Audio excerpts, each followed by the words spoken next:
थे ratio and proportional, इसको हम लोग बोलते हैं अनुपात और समानुपात।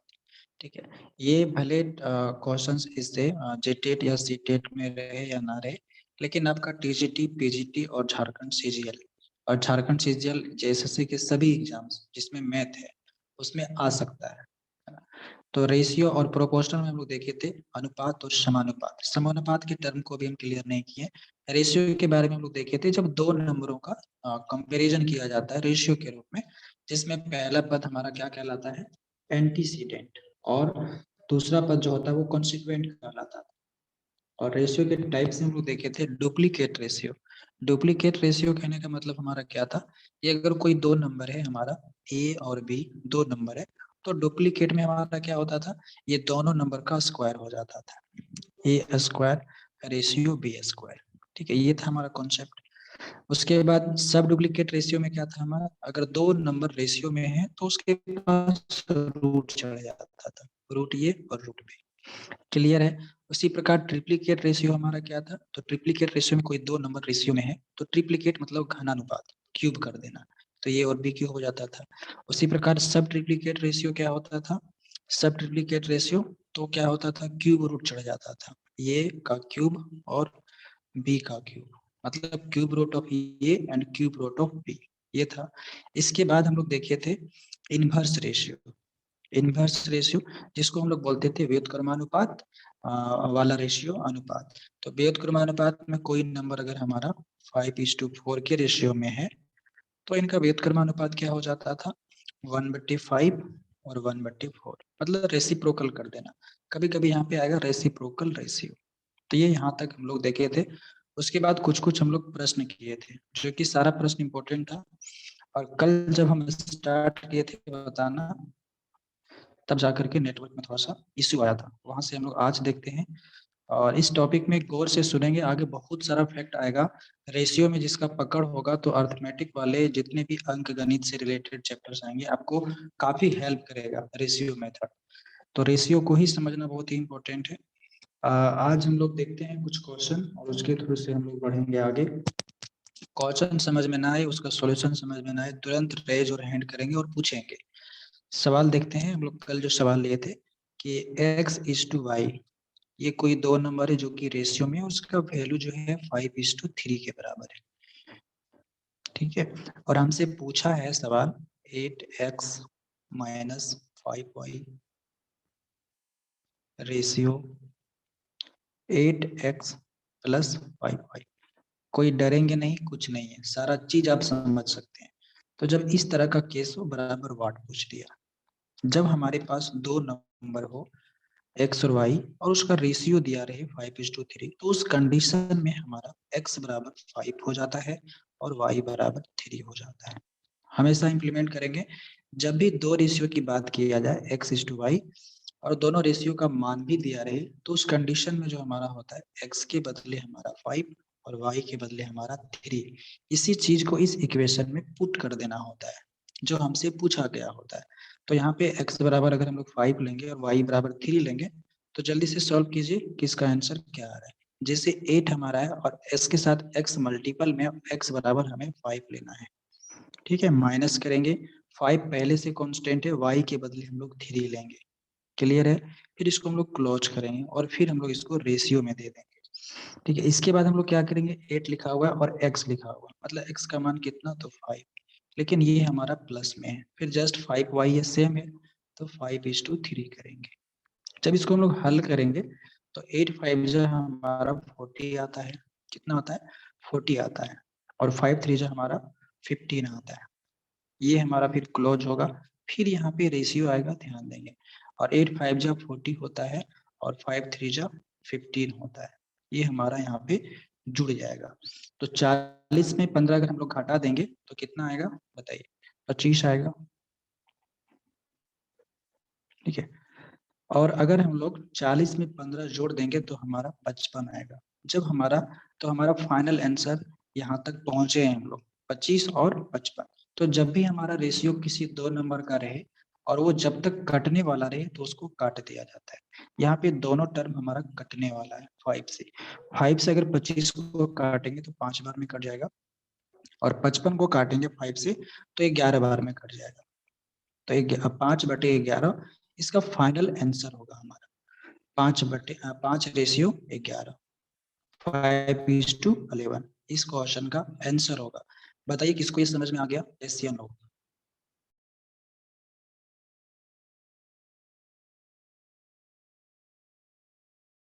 क्लियर है? तुरंत माइक ऑन करेंगे और बताएंगे समझ में आ गया, यस या no? Yes sir. Yes sir. यहाँ के बाद से एक सवाल आप लोग बनाएंगे तुरंत।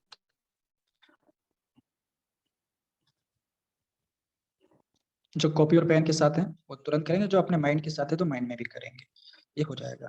मान लीजिए हमारे पास 2 नंबर है, P:2Q में दिया हुआ है इसका रेशियो, और इसका रेशियो जो हमारा है वो 3:7 है।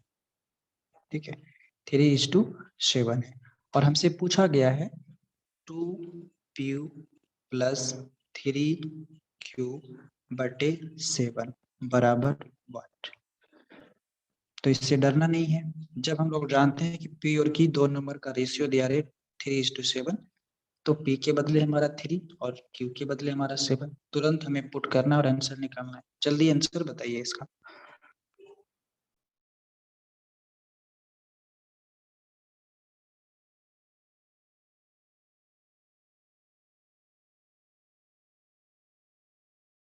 सत्ताईस नहीं सॉरी सॉरी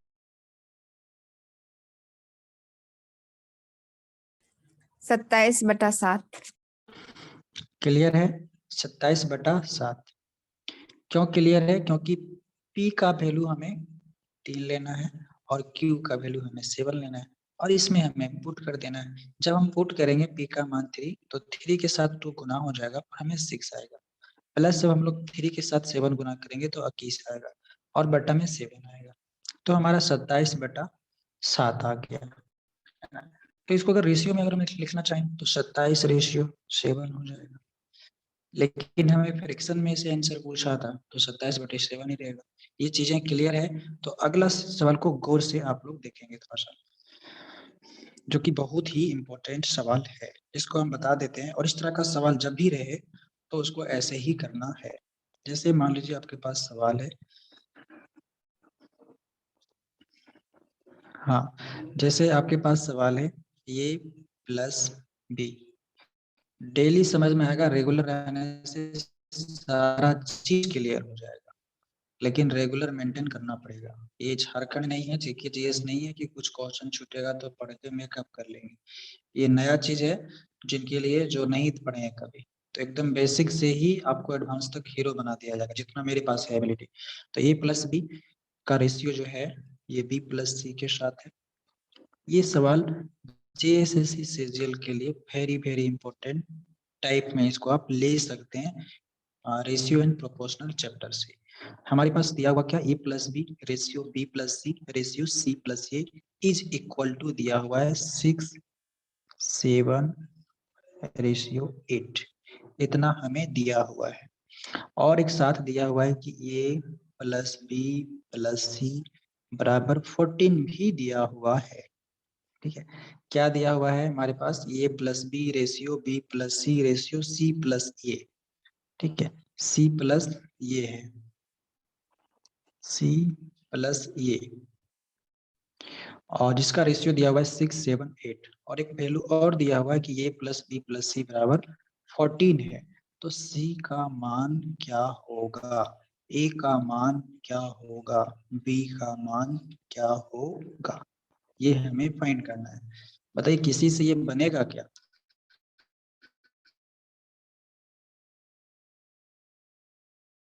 जब इस तरह का सवाल रहे, जब 3 रेशियो एक साथ रहे, 2 वेरिएबल को क्लोज किया रहे, जोड़ा गया रहे, A + B ratio B + C + C + A, तो अब यहाँ पे आप देखेंगे जो रेशियो हमारा है 6:7:8 में है।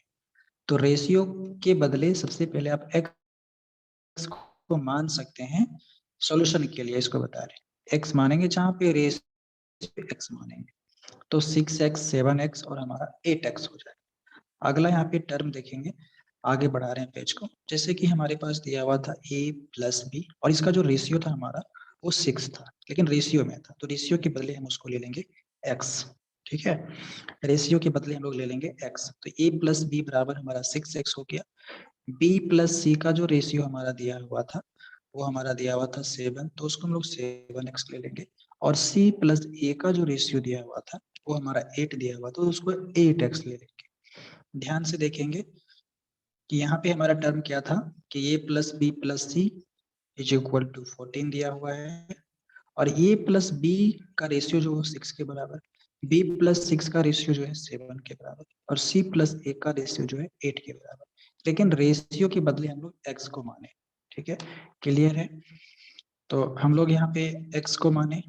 अब क्या करेंगे, इसको हम लोग जोड़ देंगे। जैसे हम लोग इसको जोड़ना चाहेंगे तो आप देखेंगे b का टर्म हमारा डबल आ रहा है, यहाँ पे देखिए c का टर्म डबल आ रहा है और a का टर्म भी डबल आ रहा है।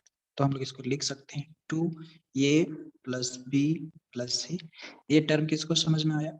जब इसको हम लोग आपस में जोड़ेंगे a प्लस बी को, b प्लस सी को, c प्लस a को, तो 2c आएगा, 2b आएगा, 2a आएगा। तो 2 को हम लोग बाहर ले सकते हैं। बाहर लेने से हमारा a प्लस बी प्लस सी अंदर हो जाएगा, क्लोज हो जाएगा। और 6, 7 और 8 को अगर हम लोग जोड़ेंगे तो 8 और 7 15 होता है ना? 15 और 6 21 होता है। तो 8x 7x और 6x बराबर टोटल कितना हो जाएगा? 21x हमारा हो जाएगा। ठीक है, और हमारे प्रश्न में a प्लस बी प्लस सी का मान पहले से दिया हुआ है, पॉइंट टू बी नोटेड। यहाँ पे हमारा a प्लस बी प्लस सी का मान 14 दिया हुआ है। जब हमारा a प्लस बी प्लस सी का मान 14 दिया हुआ है तो हम लोग क्या करेंगे, उसके वैल्यू को पुट कर देंगे और इधर हम लोग लिखेंगे 21x। अब हम लोग देख रहे हैं कि बराबर का बाद आया है बीच में और एक टर्म हमारा कटने वाला है। 7 के टेबल से अगर इसको हम लोग काटे तो 2 बार में कटेगा, और 7 के टेबल से इसको अगर हम लोग काटे तो 3 बार में कटेगा। अब इधर हमारा बचा क्या, तो 2:2 यानी कि 4, हाँ 4, और उधर हमारा 3 गुना में है तो इधर आएगा तो भागा में हो जाएगा, और बराबर हमारा x हो जाएगा, बराबर हमारा x हो जाएगा। तो x का वैल्यू जो हमारा, इस x का जो वैल्यू हमारा है वो 4/3 निकला। तो जहां पे हमारा x है वहां पे अगर हम 4/3 बैठा देंगे तो हमें a प्लस बी का मान निकल जाएगा। और a प्लस बी का मान अगर हमें निकल जाता है तो हमें पहले से ही दिया हुआ है कि a प्लस बी प्लस सी का मान 14 होता है। तो उस जगह पे सिर्फ a प्लस बी को अगर हम बैठा देंगे तो c का मान निकल जाएगा। Point to be noted. Clear? Clear हो रहा है बातें? यस या no? Yes, sir. Yes sir. एकदम क्लियर हो रहा होगा। ठीक है, तो यहाँ पे हमारा x का मान जो हमारा आया वो 4/3 आया। चलिए इसको हटाते हैं, यहाँ पे 4/3 आया। अगर x का मान 4/3 आया और पहले से हम जानते हैं कि a प्लस बी बराबर हमारा 6x है, तो इस x का वैल्यू हम लोग पुट करेंगे 4/3, और 4/3 जैसे हम पुट करेंगे तो हमारा 3 से 6 हमारा 2 बार में कटेगा, और 4 2 जा 8 आएगा। अब हमें पता चला कि a प्लस बी बराबर 8 है। a प्लस बी बराबर हमारा 8 आया सॉल्व करने। पहले से ही हमें दिया हुआ है क्या, क्या दिया हुआ है पहले से हमें? a plus B plus C is equal to 14 दिया हुआ है, और a और b का मान हमारा 8 है। तो ये 8 को अगर हम लोग इधर ले आएंगे तो यहाँ पे माइनस हो जाएगा, और c का मान हमारा कितना आ जाएगा? 6 आ जाएगा। c का मान हमारा कितना आ जाएगा? 6 आ जाएगा। तो आपसे पूछा है कि c का मान कितना होगा। अब आपसे पूछ दिया कि b का मान कितना होगा, तो b के मान को फाइंड करने के लिए हम लोग क्या करेंगे, यहाँ पे फिर हम लोग इम्प्लीमेंट करेंगे कि b प्लस सी का होल वैल्यू कितना आएगा टोटल। तो 7 को हम लोग क्या करेंगे, 4/3 से करेंगे। तो c का मान हमारा a आया, c का मान हमारा 6 आया। c के मान में किसी को दिक्कत, तो c इक्वल टू हमें 6 आया। अब अगला हमें b और a के बारे में पूछा है, तो अगर हम लोग b प्लस सी का भी वैल्यू अगर निकाल दें हम लोग, तो हमें 7x है, 7x के जगह पे हम लोग 4/3 लिख दें हम लोग, तो हमारा हो जाएगा 28/3 हो जाएगा। ठीक है, तो ये फ्रैक्शन में आएगा। b प्लस सी हम लोग पहले से जानते हैं कि हमारे पास है क्या, a प्लस बी प्लस सी बराबर 14। तो b प्लस सी का हम वैल्यू निकाल चुके हैं 28/3। तो इस 28/3 को 14 के साथ अगर हम लोग माइनस कर देंगे तो हमारा a का मान निकल जाएगा, उसी प्रकार सी का भी मान निकल गया, बी का मान भी निकल जाएगा। तो बी का मान कैसे निकलेगा, जब हम लोग सी प्लस ए के वैल्यू को हल कर लेंगे, ठीक है, तो हमारा ए बी का मान निकल जाएगा। तो यहाँ पे अगर हम लोग बी का मान निकालना चाहें, सी का मान निकल गया है, ए का मान निकालना चाहें तो बी प्लस सी का वैल्यू बैठा है, और बी प्लस सी हमारा आया है 28/3 के बराबर। तो सीधा हम लोग क्या करेंगे,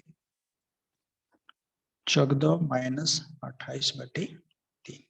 जब इसको हम लोग करेंगे तो 3 हमारा नीचे में एलसीएम हो जाएगा, और 14 को 3 से गुना करेंगे तो 42 होगा, और 42 माइनस 28 होगा, और 42 में 28 अगर हम लोग करेंगे तो कितना आएगा बताइए। 42 में 28 अगर घटाएंगे हम लोग तो कितना आएगा, 14 से आएगा। तो 14/3 ये हमारा बी का मान निकलेगा। कितना निकलेगा, बी का मान 14/3। अब ये बी निकल गया, और हमारा ये निकल गया, और हमारा सी निकल गया। अब हमें बी निकालना है, तो बी निकालने के लिए हम लोग क्या करेंगे, फिर वही प्रक्रिया होगा। क्या होगा, तो जैसे हमारे पास x का मान निकल गया था, x का मान जो हम लोग निकाले थे ये 4/3 निकाले थे, और हमें c प्लस ए जो दिया हुआ है वो हमें दिया हुआ है 8x के बराबर, ठीक है, और x का मान जो हमारा है वो 4/3 है। तो हमारा ये 32/3 हो जाएगा c प्लस ए का वैल्यू, और c प्लस ए का वैल्यू 32/3 हो गया, तो यहाँ से हमारा b निकल जाएगा, क्योंकि हमारे पास पहले से क्या है, A plus C, A plus B plus C equal to 14 है, A plus B plus C equal to 14 है, और हम फाइंड कर लिए कि सी प्लस ए का वैल्यू कितना आता है, सी प्लस ए का वैल्यू कितना आता है 32/3, तो बी का वैल्यू निकल जाएगा। तो क्या करेंगे, 14 माइनस 32/3 करेंगे, फिर वही होगा, 42 में 32 जाएगा तो फाइनली आपका 10/3 आएगा, जो कि हमारा किसका मान होगा, बी का मान होगा। तो इस प्रकार से फाइनली ए बी और सी का वैल्यू निकल जाएगा। ये क्वेश्चन समझ में आया,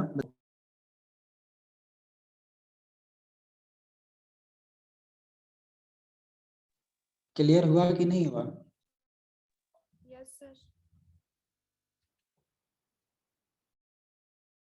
इसमें करना क्या था हमें कि a प्लस बी का रेशियो, b प्लस सी का रेशियो, और c प्लस ए का रेशियो 6, 7 और 8 दिया हुआ था, और a plus C B plus C total value 14 दिया हुआ था। तो हम लोग रेशियो के बदले x मान लिए, और a प्लस बी जहाँ हमारा आया था उसको हम लोग क्या किए, x, ये देखिए, उसको हम लोग क्या किए, a प्लस बी को रेशियो के x मानने पे a प्लस बी पूरा 6x के बराबर हो गया। इसको तीनों को जोड़ दिए, तीनों को जोड़ने के बाद हमारा x का मान सॉल्व करने के बाद जो हमारा आया था वो 4/3 आया था।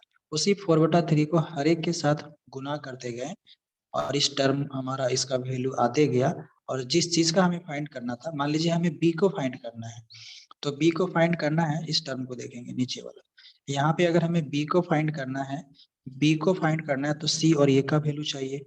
तो c और वैल्यू वाला यहाँ पे हमारा ये था c प्लस ए, तो उसको हम लोग 8x के साथ गुना करेंगे x का मान, तो हमारा c प्लस ए का जो वैल्यू आएगा उसको सीधा 14 में माइनस कर देंगे तो b का वैल्यू निकल जाएगा।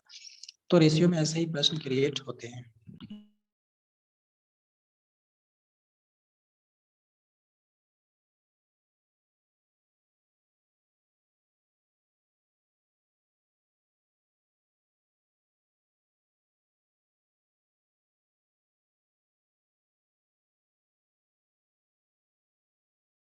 यहाँ के बाद से आप लोग अलर्ट हो जाएंगे रेशियो को समझने के लिए, ठीक है, और यहाँ से आप कॉपी वगैरह में लिखते हैं, आप लिख सकते हैं टाइप 1, रेशियो का टाइप 1।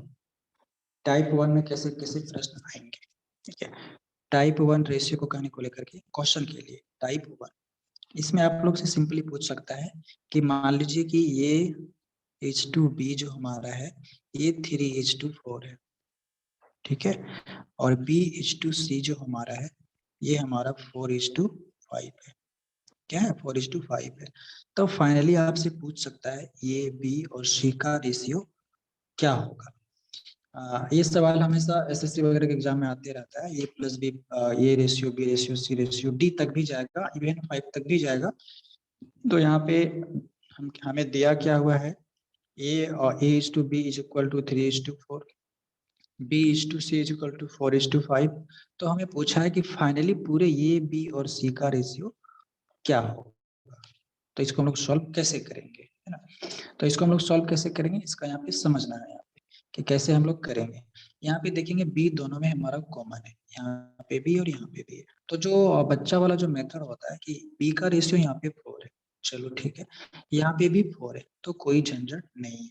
अगर दोनों का रेशियो सेम नहीं रहता, B की जगह पे जहाँ पे 4 है, अगर वहाँ पे हमें 5 रहता और यहाँ पे 4 रहता, तो दोनों को बैलेंस करने के लिए मल्टीपल करना पड़ता।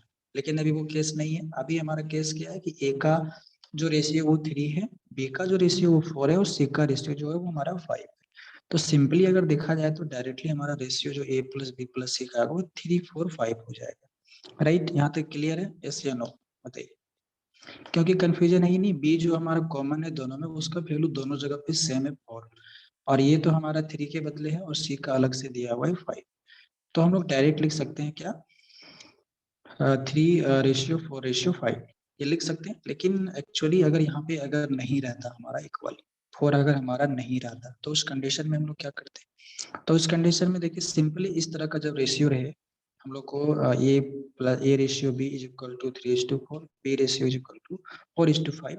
तो यहाँ पे n का कॉन्सेप्ट आता है, n का कॉन्सेप्ट आगे भी देखेंगे हम लोग क्वेश्चंस, लेकिन पहले छोटा छोटा समझिए। मान लीजिए हम लोग इसको लिखते कैसे, 3:4 लिखते, ठीक है। तब तो ये और इज टू बी हो गया, और B/C को लिखने के लिए हम लोग B को यहाँ पे लिखते और C को यहाँ पे लिखते, ठीक है। ऐसे लिखने के बाद हम लोग n का कॉन्सेप्ट लगाते हैं। अब n कैसे लगेगा, तो ऐसे लगेगा, ठीक है, n ऐसे लगेगा। अब इसको करना कैसे होता है, तो देखिए 4:5 गुना होगा, तो ये हमारा 20 आएगा राइट साइड से। फिर 4:4 होगा, तो ये हमारा 16 आएगा, और फिर हमारा 4:3 होगा, तो ये हमारा 12 आएगा। हम पहले ही बता चुके हैं कि रेशियो जो होता है हमारा सिंपलेस्ट फॉर्म में होगा, जब तक मिनिमम कितना कटेगा।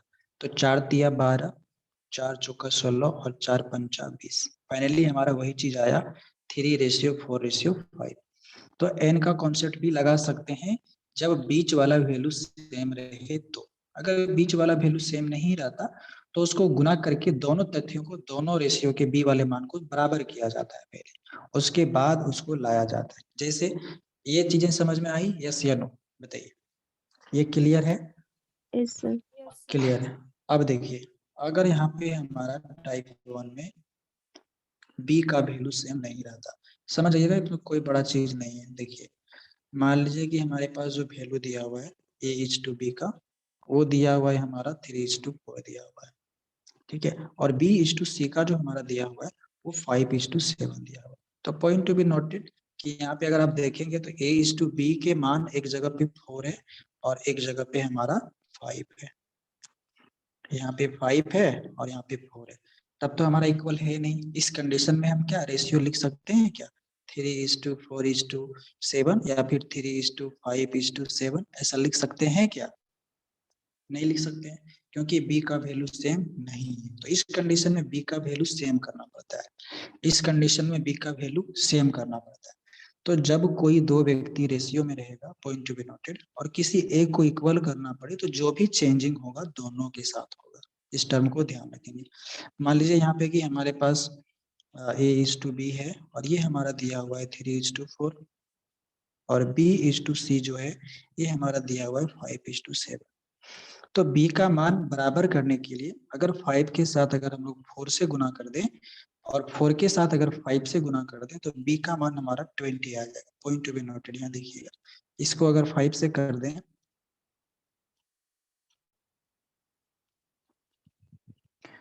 इसको अगर 5 से कर दें और इसको अगर 4 से कर दें, तो दोनों के साथ गुना होता है। क्या होता है, दोनों के साथ गुना होता है। तो 5 हमारा 3 के साथ भी गुना होगा, और 4 जो हमारा है ये 5 के साथ भी गुना होगा। 7 के साथ तो होगा ही और 4 के साथ होगा ही।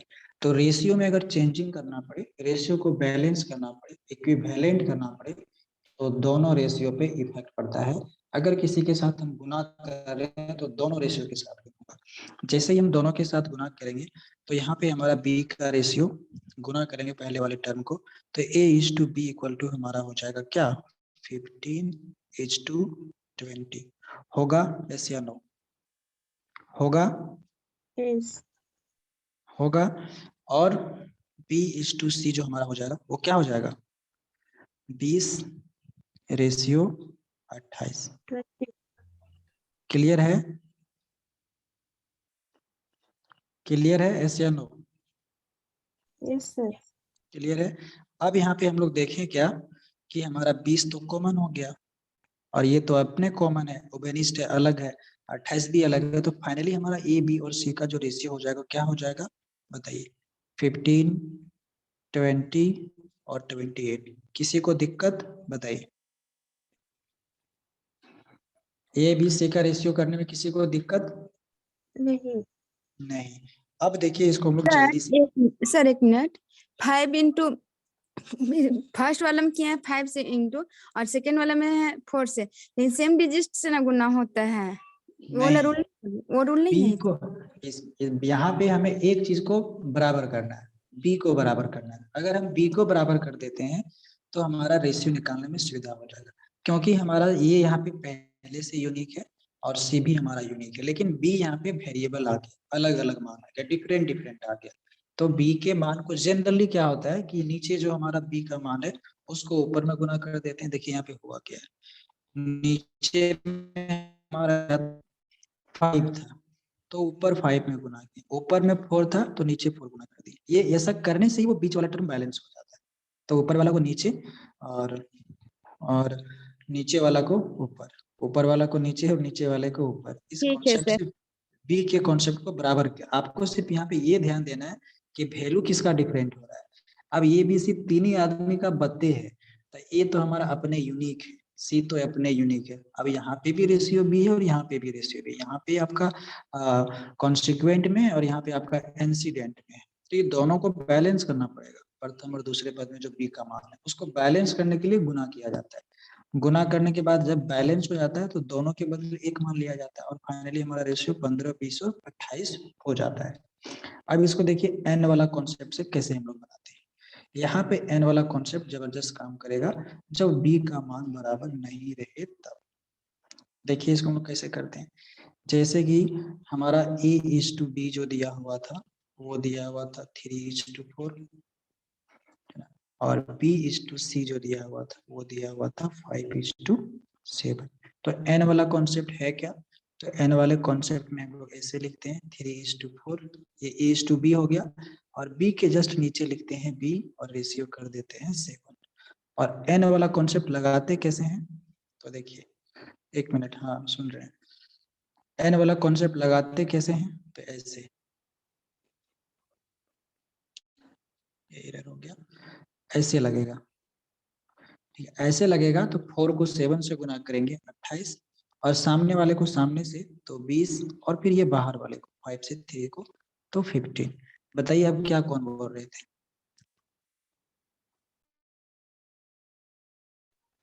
वो पीडीएफ में जो क्वेश्चन दिया हुआ ना उसमें सॉल्व नहीं हो रहा है लैंग्वेज वाला। होगा होगा, ये लंबा चैप्टर है और इस चैप्टर में जिसका कमांड हो जाएगा आगे बहुत ही हो जाएगा, वो सॉल्व होगा। आज भी शायद स्टार्ट सॉल्व करने हो, क्योंकि वो स्टार्ट जो किया वो क्वेश्चन प्रोपोर्शन से स्टार्ट किया, अभी लोग रेशियो में, पेशेंस रखें सॉल्व हो जाएगा वो। तो यहाँ पे हमारा जो है 15, 20 और 28 ये रेशियो बन जाएगा। एन का कॉन्सेप्ट क्या है इसको देखिए बार बार। एन का कॉन्सेप्ट ये कि ये A/B तो हमारा दिया था 3:4 और B रेशियो C जो दिया था उसको B के नीचे लिखेंगे 5:7 और n कहने का मतलब इसको टेढ़ा गुना करने का मतलब है, ऐसे करके 4 को 7 के साथ, 5 को 4 के साथ और 5 को 3 के पास। तो जब बराबर नहीं रहे B का मान, इस कंडीशन में डायरेक्ट गुना करने से हमारा आंसर आ जाता है। और जब बराबर रहे तब तो तुरंत आंसर निकल जाएगा, उसमें आपको सोचना ही नहीं है। एक चीज और आज समझ लीजिए, उसके बाद से आपका क्वेश्चन वो बनेगा, उस पे हम आए नहीं है अभी, प्रोपोर्शन का कॉन्सेप्ट बता देंगे तो फिर वो बनने लगेगा। लेकिन थोड़ा सा आज देखिए, ये हमारा 3 नंबर तक हम लोग गए थे, ये H2B H2C तक गए थे।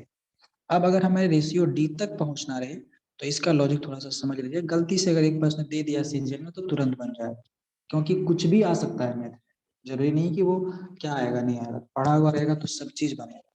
जैसे देख लीजिए कि मान लीजिए आपको दिया हुआ है कि A:B, वो दिया हुआ है 1:3, पॉइंट टू बी नोटेड। इसका दो मेथड बताएंगे, जिस प्रकार से हम लोग एन वाला कॉन्सेप्ट देखें और गुना करने वाला देखें। तो जिसको जो अच्छा लगे वो अपने माइंड को कैच कर लेंगे। A:B हमारा दिया हुआ है 1:3, और B:2 जो C दिया हुआ है वो हमारा दिया हुआ है 5:7, और C:2 जो D दिया हुआ है वो दिया हुआ है 9:8। ठीक है, 9:8, 9:8, और आपसे पूछ दिया है कि ये ratio B, ratio C, ratio D is equal to what. और यहाँ पे आप देखेंगे B का मान दोनों जगह पे अलग अलग, C का मान दोनों जगह पे अलग अलग। तो अगर आपका माइंड सटीक है, जल्दी सोच लेते हैं, तो B का मान सेम करने के लिए ऊपर में 7 से गुना कीजिए और नीचे में 3 से गुना करिए। जैसे आप 3 से नीचे गुना करेंगे और ऊपर 7 से गुना करेंगे तो आपका B का मान बराबर हो जाएगा। जैसे A:B हमारा दिया हुआ है 1:3, ध्यान से सुनेंगे, और B:C दिया हुआ है 5:7। तो यहाँ पे C यूनिक आया और ये यूनिक आया, और दो चीजें सेम जो आई वो B आया। पहले वाले टर्म में B का मान 3 और दूसरे वाले टर्म में B का मान 5। तो B का मान इक्वल हम लोग करेंगे कैसे? क्या चीज गुना कर दें कि हमारा इक्वल हो जाए? सोचिए एक बार, क्या चीज से गुना कर दें कि हमारा जो है B और जो है इसका मान सेम हो जाए।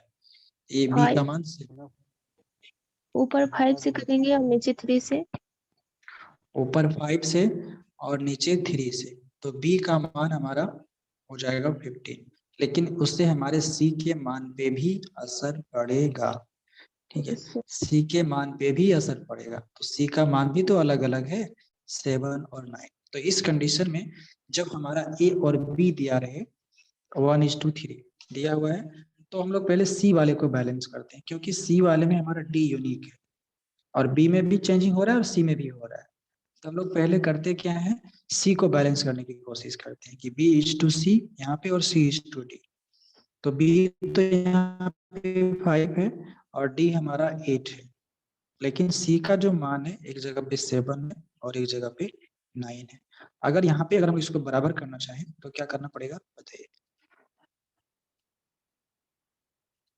क्या करना पड़ेगा C का मान बराबर करने के लिए? ऊपर में 9 से गुना करना पड़ेगा, राइट, नीचे 7 और नीचे 7। इसको समझिएगा जो हम बता रहे हैं। अब ये समझ में नहीं आएगा ना तो नीचे ट्रिक भी बता दें, वो कुछ ना तो समझिए, दो मेथड में एक मेथड तो समझ ही लेना है। ये थोड़ा सा ऑल आपको लगेगा कि गुना करना पड़ता है, लेकिन ये आसान है, आप माइंड में कर सकते हैं तुरंत। जैसे ही आप हम डायरेक्ट लिख रहे हैं, जैसे ही आप इस टर्म को 7 से C:D रेशियो को 7 से गुना करेंगे और B:C रेशियो को 9 से गुना करेंगे, आपको फाइनल में आएगा B:C इज इक्वल टू हमारा क्या आएगा? 45:63 आएगा, यस या नो? आप लोग कंफर्म करेंगे। और C:D जो हमारा आएगा वो 63:56 आएगा, बताइए आएगा। यहाँ ये करने के बाद हमारे पास 3 चीज फिक्स हो गया। क्या चीज? एक तो B का मान, और एक तो हमारा C का मान, और एक हमारा D का मान। B, C और D फिक्स हो गया। ठीक है, अब हमें देखना है कि B का मान यहाँ पे 45 आया, लेकिन पहले वाले में हमारा B का मान 3 है। अब बताइए पहले में क्या गुना कर देंगे कि 45 हो जाएगा? 15 15। तो देखिए डायरेक्ट लॉजिक यहाँ पे हम लोग लगाएंगे कि A जो हमारा है वो 3 के साथ कंप्लीट रूप से 15 हमारा गुना होगा। सर आवाज जब कट 15 गुना होगा B का मान हमारा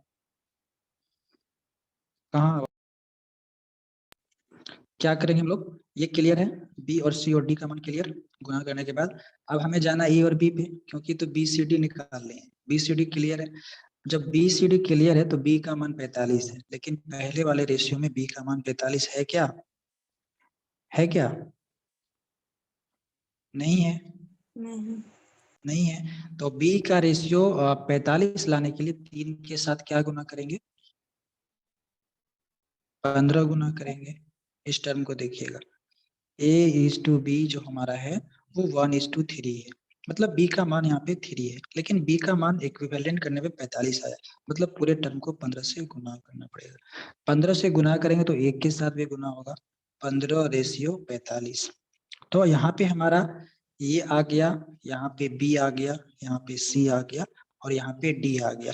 तो फाइनली हमारे इस क्वेश्चन का जो रेशियो बनेगा a b c d का, वो क्या बनेगा बताइए? 15 बनेगा, 45 बनेगा और 63 बनेगा और क्या बनेगा? 56 बनेगा। क्लियर है? ये बी सी डी का रेशियो इतना बनेगा। किसको किसको ये क्लियर हुआ बताइए? क्लियर हो गया। क्लियर है? कुछ नहीं है इसमें। तो ये मेथड अगर समझ में आया तो ठीक है। अब इसका अल्टरनेटिव मेथड हम लोग देखते हैं। ये अगर आप समझ जाएंगे, वहां पे एन का कॉन्सेप्ट था, यहाँ पे गौर से समझेंगे कि इस तरह के क्वेश्चन को हम लोग फास्ट कैसे करेंगे।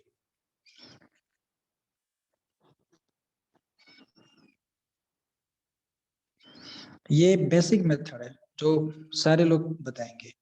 यूनिक मेथड क्या है कि कैसे फास्ट करेंगे, तो अभी देखिए हमारे पास दिया हुआ था ये H2B, सुनेंगे दिया हुआ है AH2B is equal to 1:3, clear? यही था। और BH2C इज इक्वल टू 5:7, यही था। और CH2D इज इक्वल टू 9:8, यही क्वेश्चन था कि नहीं? अब इसको हम लोग डायरेक्ट कैसे करेंगे उसको देखिए। सीधा आप यहाँ पे लिखेंगे बट्टा और आपको इधर से चलना है। ये दोनों टर्म से बता देते हैं, LHS से भी और RHS से भी, राइट हैंड साइड से भी और लेफ्ट हैंड साइड से। तो राइट हैंड साइड से अभी आपको हम बता रहे हैं, ध्यान से सुनेंगे। अगर हमें D का रेशियो निकालना है, हमें 4 टर्म में, एक ये, एक B, एक C और D, 4 ही टर्म तो है। तो आप ये राइट साइड से चलेंगे, इधर से चलेंगे और आपको लिखना क्या है? इस तीनों को गुना कर देना है। डी के लिए आपको क्या करना है? तीनों से गुना कर देना है। तो अगर आप यहाँ पे देखेंगे 7 को 8 से गुना करेंगे तो 56 आएगा। तो आप लिखेंगे यहाँ पे 56 गुना 3, डी का काम तमाम। और यहाँ पे आप लिख देंगे रेशियो। यहाँ पे आप क्या करेंगे? रेशियो लिख देंगे। जब आप ये टर्म आप करेंगे, जब आपको सी का मान निकालना पड़े तो यहाँ पे गौर से समझिएगा, 8 को नहीं लेंगे। जैसे जैसे हम आगे बढ़ेंगे वैसे वैसे एक टर्म को छोड़ेंगे। तो डी के लिए हम क्या किए? तीनों को, लास्ट वाले तीनों को गुना कर दिए, सिंपली तीनों को गुना कर दिए, इस तीनों को गुना कर दिए। 8 सत्ते 56 गुना 3। अब हमें सी का मान निकालने के लिए 8 को गुना नहीं करेंगे और हम लोग रिवर्स में चलेंगे। 9 को लेंगे और 9 से 7 गुना करेंगे और 7 से 3 गुना करेंगे। तो हमारा जो आएगा वो 63 गुना 3 आएगा। क्या आएगा? 63 गुना 3 आएगा। तो हमारा सी का काम तमाम हो गया, सी का काम तमाम हो गया। अब हम लोग 7 को नेग्लेक्ट कर देंगे, पॉइंट टू बी नोटेड, ध्यान देंगे। उसके बाद हम लोग क्या करेंगे? 9 से 5 को गुना करेंगे, यहाँ पे रेशियो आएगा। तो 9 से 5 करेंगे तो 45 आएगा और उसके साथ भी हमारा 3 गुना होगा, ये गुना हो जाएगा। ठीक है, इस प्रोसेस को ध्यान से सुनिएगा बाद में। उसके बाद जब हमें ए का रेशियो निकालना पड़े तो जिस प्रकार से डी के लिए तीनों सीधा गुना कर दिए थे, उसी प्रकार ए के रेशियो के लिए तीनों को गुना कर देंगे।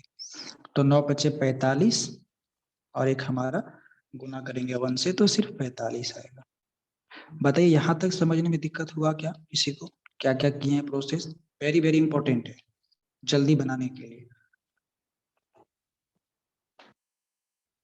बताइए ऐसे या नो? समझ गए। देखिए फिर से देखिए, जब हमें डी का रेशियो निकालना पड़े तो देखिए यहाँ पे हमारा क्या था?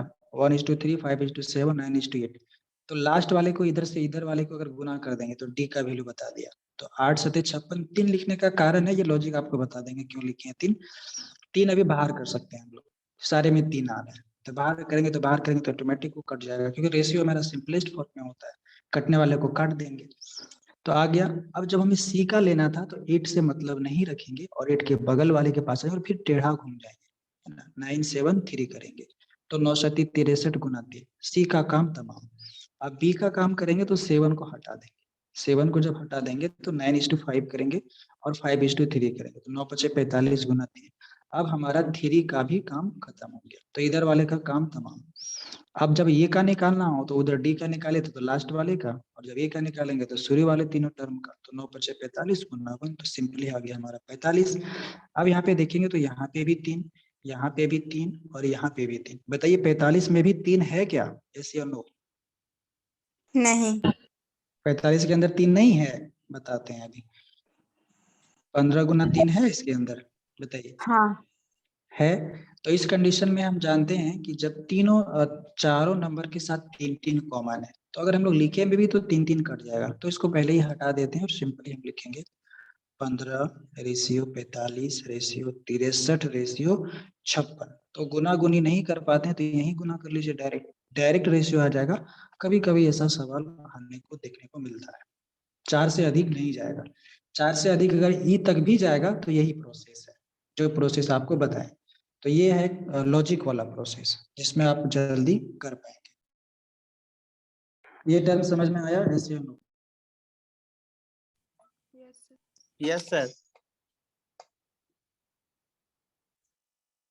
चैप्टर आपका क्लियर हो जाएगा, लेकिन बस एक प्रोसेस में चलिएगा, डेली जुड़िएगा, तब।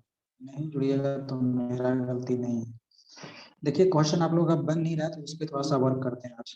ऐसे इसमें बहुत ही इम्पोर्टेंट चैप्टर है, बहुत सारा कॉन्सेप्ट इसमें आता है, लेकिन थोड़ा सा आज हम लोग जानते हैं प्रोपोर्शन। हम लोग रेशियो देख रहे थे, आज देखते हैं प्रोपोर्शन। गौर से सुनेंगे 5 मिनट से। प्रोपोर्शन, इसको हिंदी में बोलते हैं समानुपात। समानुपात, ठीक है। मान लीजिए कोई दो आदमी रेशियो में है, अनुपात में। समानुपात कब होगा? जब दोनों बराबर हो जाए। पॉइंट टू बी नोटेड, यही वर्ड है समानुपात।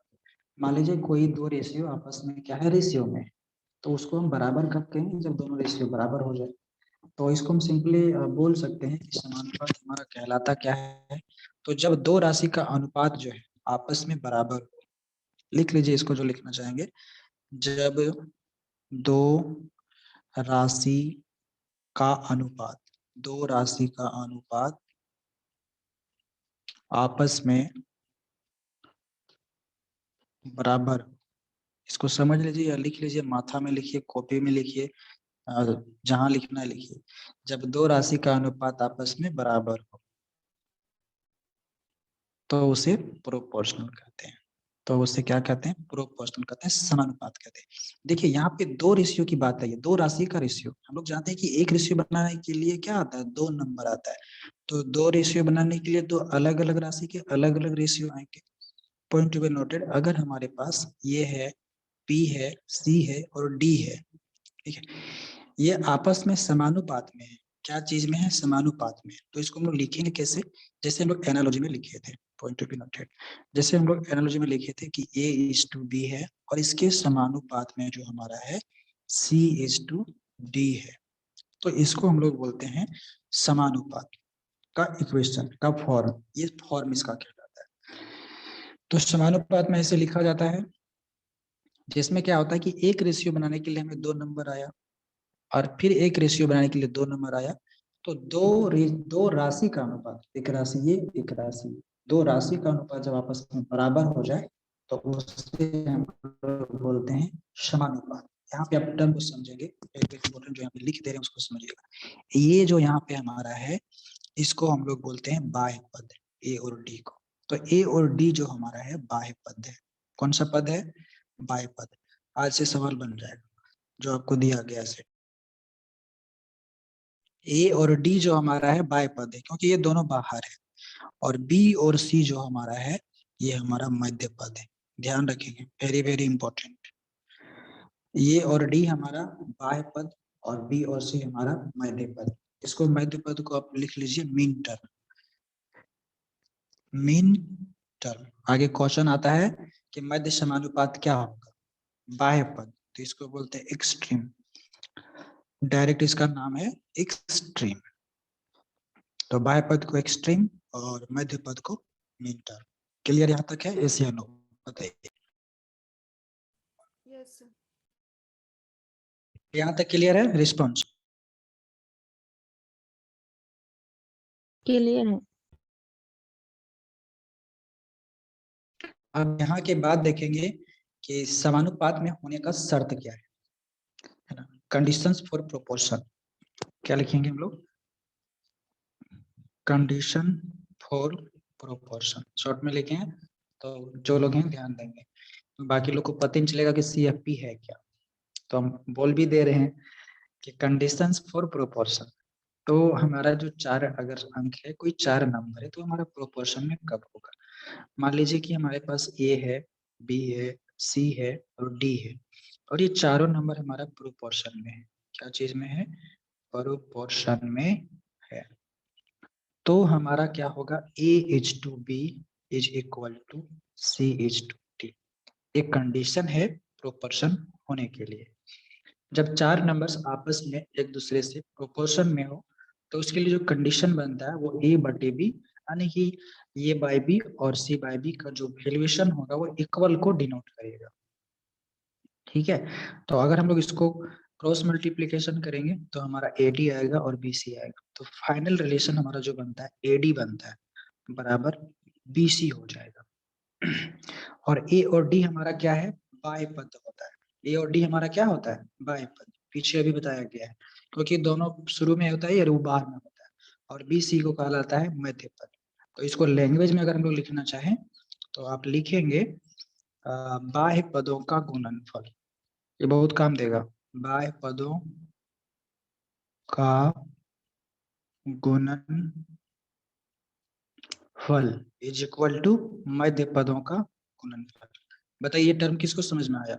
इतना बेसिक से पीछे से चलना, ये भी समझ में आना चाहिए। आया कि नहीं आया? आ गया सर। कैसे नहीं आएगा? बाह्य पद मतलब A और D की बात कर रहा है। बाह्य पद को हम लोग लिखेंगे A और D, और बीच वाले पद को मध्य मतलब B और C।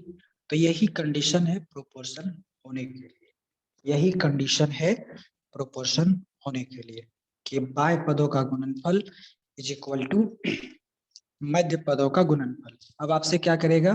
पहला पद दे देगा, दूसरा पद दे देगा, तीसरा पूछ लेगा, तीसरा पहला दूसरा दे देगा, चौथा पूछ लेगा।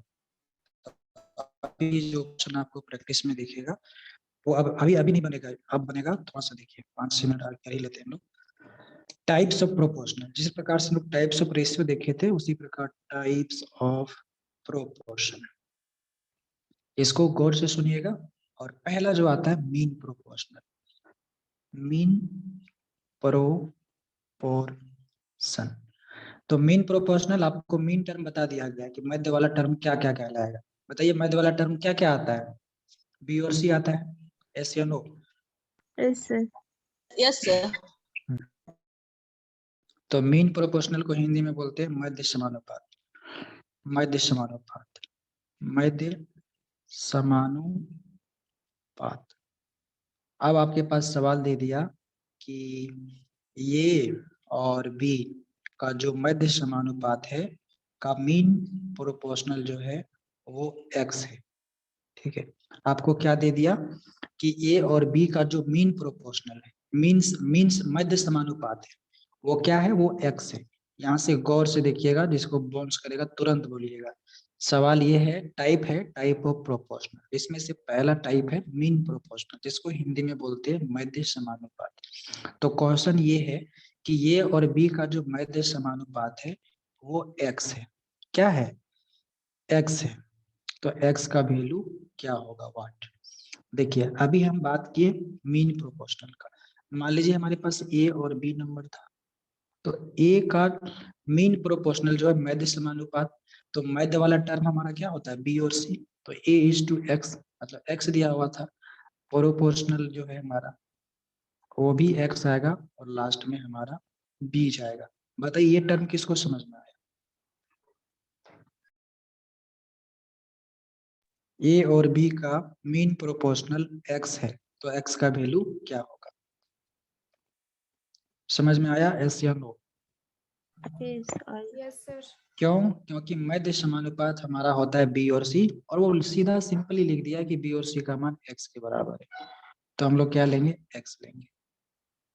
किसके साथ? a के साथ भी और b के पहले भी, क्योंकि ये मीन की मध्य की बात कर रहा है, तो दो जगह पे मध्य आता है। पहले ही बताए थे b और c मध्य होता है, और a और d एक्सट्रीम होता है, बाहर का होता है। क्लियर है? एस या नो?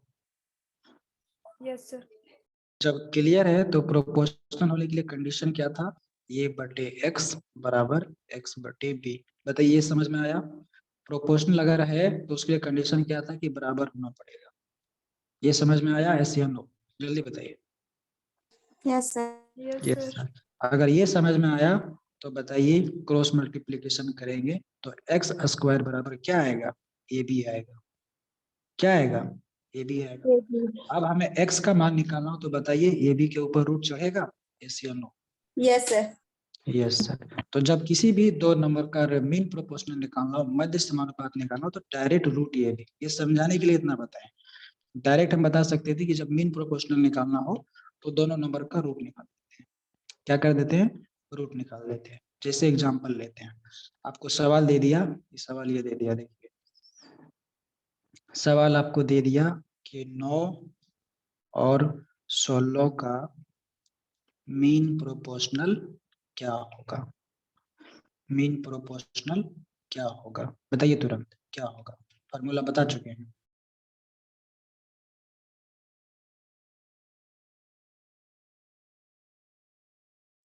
पाँच होगा सर।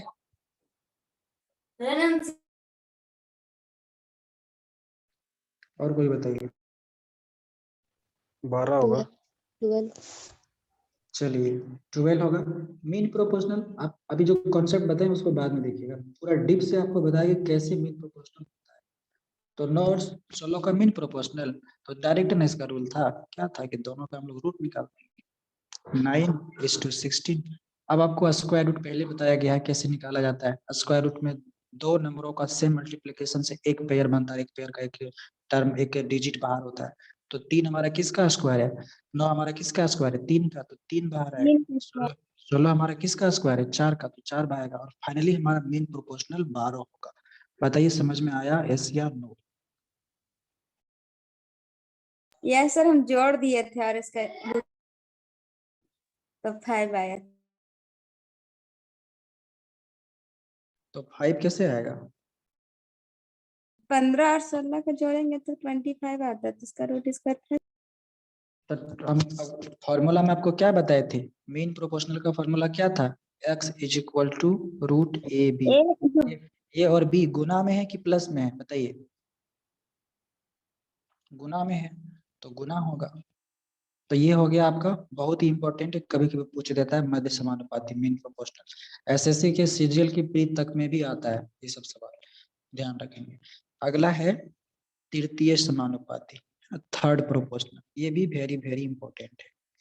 थर्ड प्रोपोर्शनल की जब बात आता है, क्या थर्ड प्रोपोर्शनल, तो मान लीजिए लिख लीजिए इसको, तृतीय समानुपाती, तृतीय समानुपाती। मेन प्रोपोर्शनल में क्या करना होता था, हम लोग गुना कर देते थे और रूट निकाल देते थे। तृतीय समानुपाती को हम लोग बोलते हैं थर्ड प्रोपोर्शनल, जैसा नाम है इंग्लिश में भी थर्ड प्रोपोर्शनल।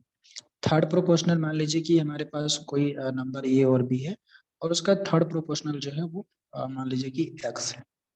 क्या है, एक्स है। थर्ड प्रोपोर्शनल वो हमारा एक्स है।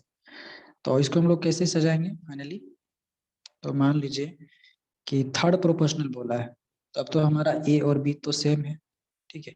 दो दो प्रोपोर्शनल तो हो ही गया, दो नंबर। और इसके साथ अगर प्रोपोर्शनल का कंडीशन आएगा तो ए और बी, तीसरा बोला है तो तीसरा पे हम लोग एक्स लेंगे। यहाँ पे देखेंगे कि तीसरा पूछा है हमसे, तृतीय समानुपाती के बारे में हम लोग को जानना है।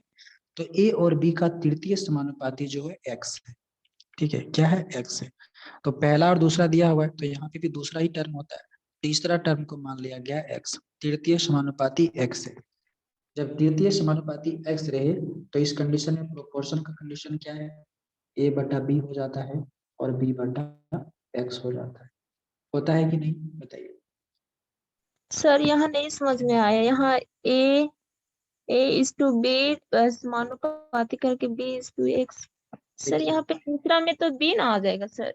देखिए तृतीय समानुपाती, तो ए और बी का तृतीय समानुपाती एक्स है, ठीक है। ए और बी का तृतीय समानुपाती एक्स, तृतीय की बात कर रहे हैं, चतुर्थ की बात नहीं कर रहे। तो यहाँ पे देखिए तृतीय समानुपाती का रिलेशन बनाने के लिए ए और बी और तीसरा लेंगे। तो यहाँ पे ए और बी हम लोग लिया, पहले से दिया हुआ है। फिर जब हम लोग ए और बी करेंगे तो बी तो दिया हुआ है, तीसरा लेने के लिए x आता है। ये अगर टर्म समझ में नहीं आया तो कोई दिक्कत नहीं। तृतीय समानुपाती पूछता है, थर्ड प्रोपोर्शनल लोग निकालते कैसे हैं, तो ये बाय बी का कॉन्सेप्ट आता है, रेशियो में बी प्रोपोर्शनल में b/x का कॉन्सेप्ट आता है, और फिर प्रोपोर्शनल होने के लिए कंडीशन क्या है, तो फिर ये बटे बी होगा और बराबर में b/x होगा। जब इसको हम लोग क्रॉस मल्टीप्लीकेशन करेंगे तो हमारा ax आएगा बराबर b² आएगा, और सिंपली डायरेक्ट फार्मूला आप याद रखिए, b² बटे ये होता है थर्ड प्रोपोर्शनल निकालने के लिए।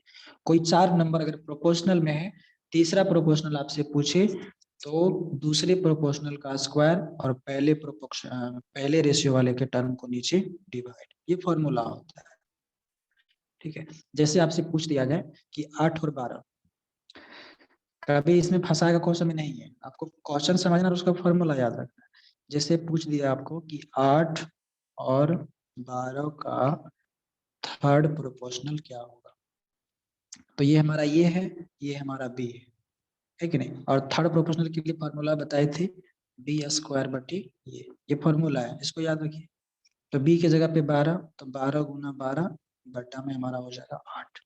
इसको आप सॉल्व करेंगे तो जो आएगा आंसर वही होगा, 4 2 जा 8, 4 3 जा 12, 2 2 जा 6 और 18, तो हमारा 18 है।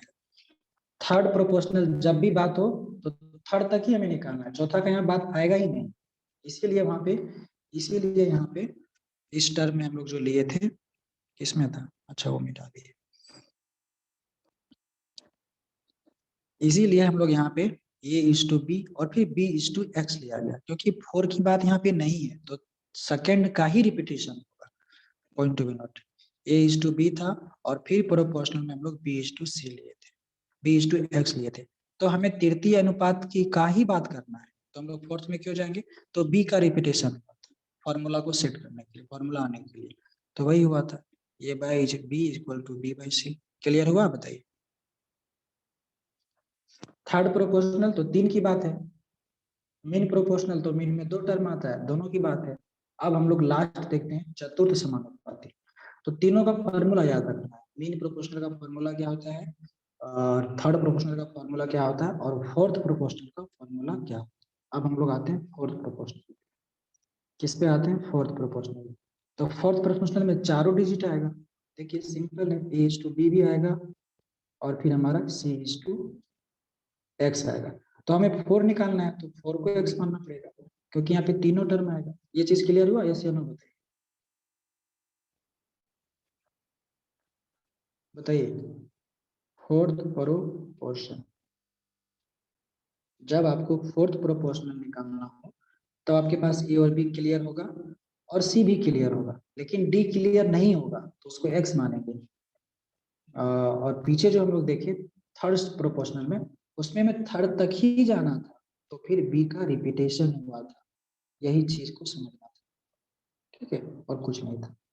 नहीं समझ में आया तो उसको कोई दिक्कत नहीं, फॉर्मूला रखिए कि हमारा थर्ड प्रोपोर्शनल का फॉर्मूला क्या होता है, b² बटे a होता है। उसी प्रकार फोर्थ प्रोपोर्शनल का फॉर्मूला क्या होता है, तो फोर्थ प्रोपोर्शनल को x मान लिए, फोर्थ प्रोपोर्शनल को x मान लिए, और फिर प्रोपोर्शनल होने के लिए कंडीशन क्या है, यहाँ पे बराबर और यहाँ पे ये बाय b और यहाँ पे c/x, ठीक है। तो फोर्थ प्रोपोर्शनल का फॉर्मूला, फिर इसको क्रॉस मल्टीप्लिकेशन करेंगे, क्रॉस मल्टीप्लिकेशन तो हमारा ax बराबर आएगा bc, और फोर्थ प्रोपोर्शनल का फॉर्मूला जो होता है bc बटे a। बहुत इंपॉर्टेंट, मतलब दूसरे और तीसरे नंबर का गुना बटे पहले नंबर का डिवीजन कर देने से आपका फोर्थ प्रोपोर्शनल निकल जाता है। अब आपको जो प्रश्न दिया होगा क्वेश्चन में कुछ बनना स्टार्ट हो जाता है। यहाँ पे देखिए शॉर्ट में इसको समराइज कर देते हैं।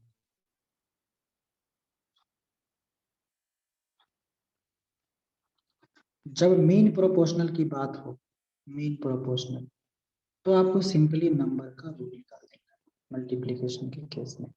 जब आपका थर्ड प्रोपोर्शनल की बात हो, तब आपको क्या करना है, दूसरे नंबर का स्क्वायर बटा में पहला। जब आपको फोर्थ प्रोपोर्शनल की बात करना है, तो अभी हम लोग क्या निकाले, दूसरा नंबर गुना तीसरा नंबर बटे पहला।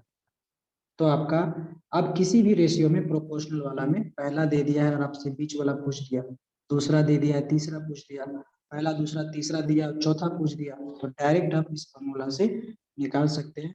सबसे ज्यादा जो आता है एग्जाम में वो आता है मीन प्रोपोर्शनल और फोर्थ प्रोपोर्शनल, मीन प्रोपोर्शनल और फोर्थ प्रोपोर्शनल और थर्ड प्रोपोर्शनल, तीनों आता है, कुछ भी पूछ सकता है और ये एग्जाम का पार्ट है।